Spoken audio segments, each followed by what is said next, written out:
God bless you. Again, we're here, and we're going to a brand new chapter. Chapter 3 of Ecclesiastes out of 12 chapters. We completed chapter 1 and 2, which more or less shows us fail.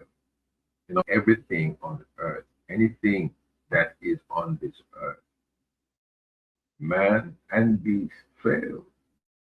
Wealth fails, health fails, possessions fail. There is nothing at all that is on this earth that would satisfy the human heart. So that's one thing, and I will encourage you, as I did in the previous, at the end of the previous session. I would want to encourage you again to reread chapter you and to enhance your life and your living,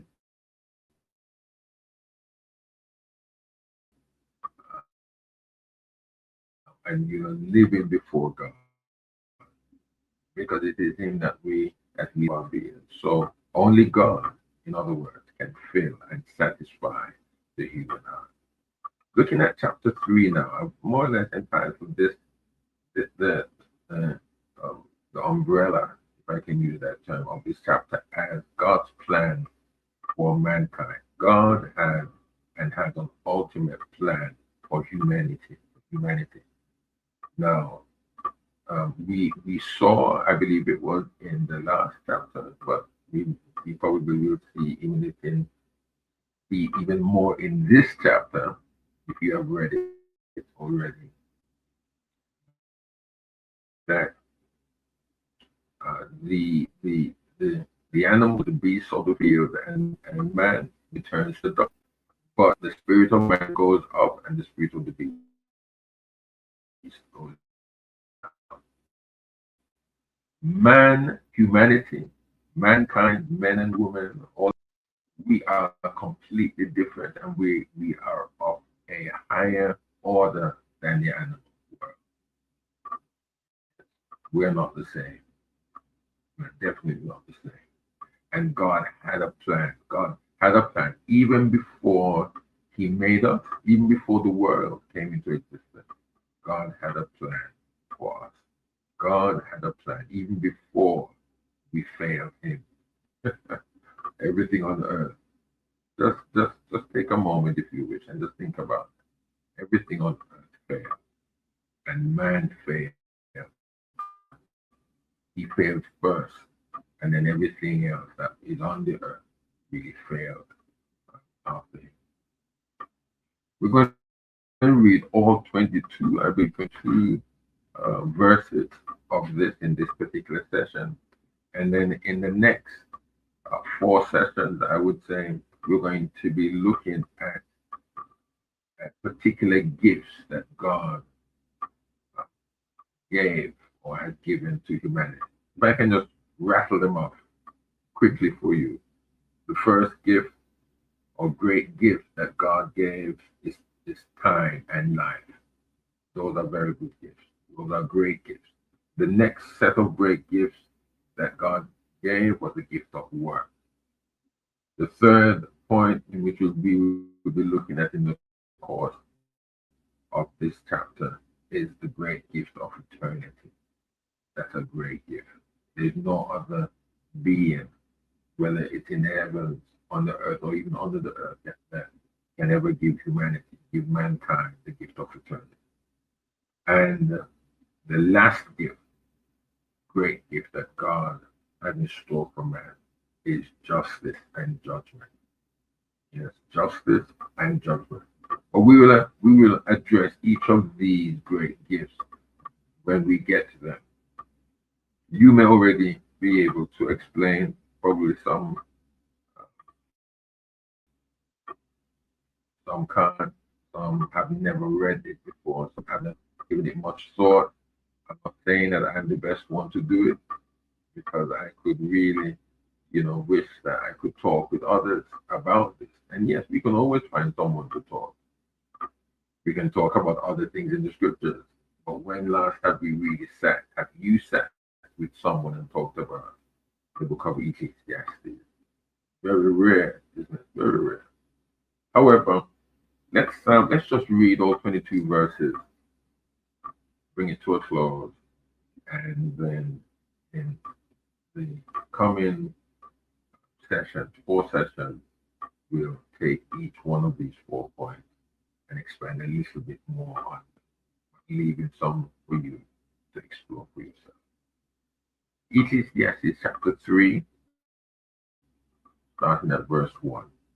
For everything there is a season, a right time for every intention of the heaven, a time to be born and a time to die, a time to plant and a time to uproot, a time to kill and a time to heal, a time to tear down and a time to build, a time to weep and a time to laugh, a time to mourn and a time to dance, a time to throw stones and a time to gather storm, a time to embrace and a time to refrain, a time to search and a time to give up, a time to keep and a time to discard, a time to tear and a time to sow, a time to keep silent and a time to speak, a time to love and a time to hate,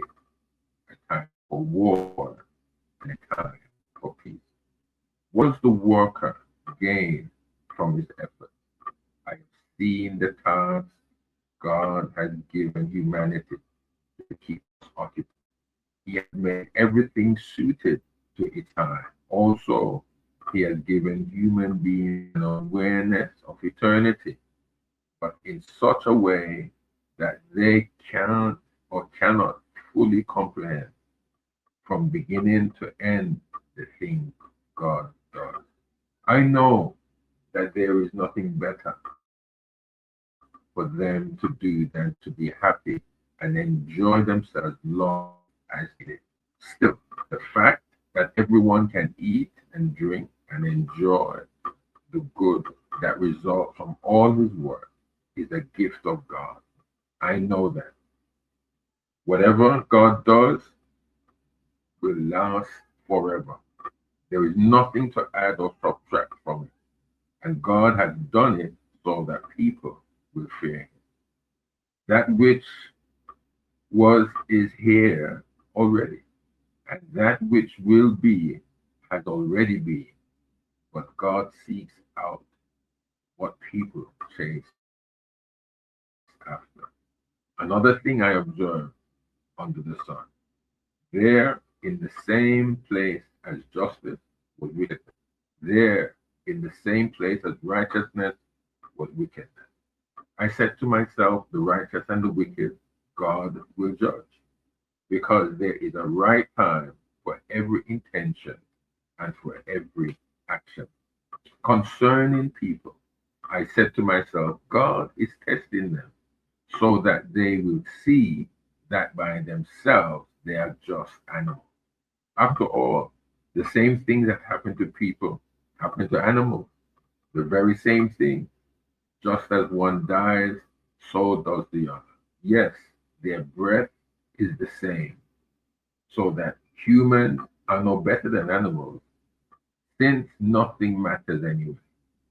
They all go to the same place. They all come from dust, and they all return to dust.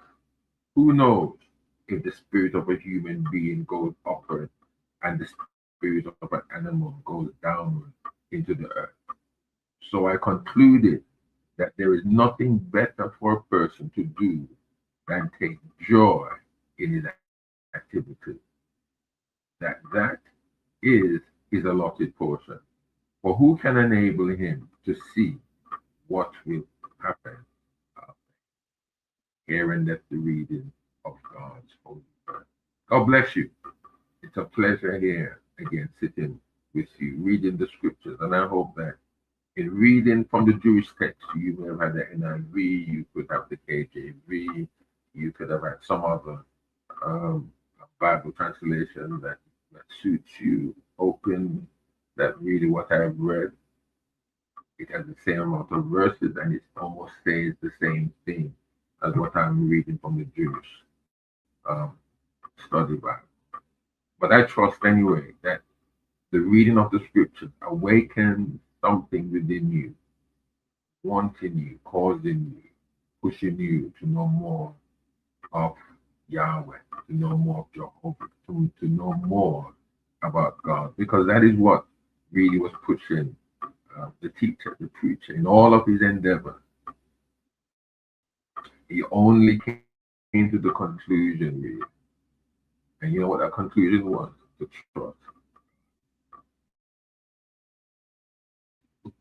Not to trust anything else that's around us, not to look to anything that is on earth, anything and everything that we have on the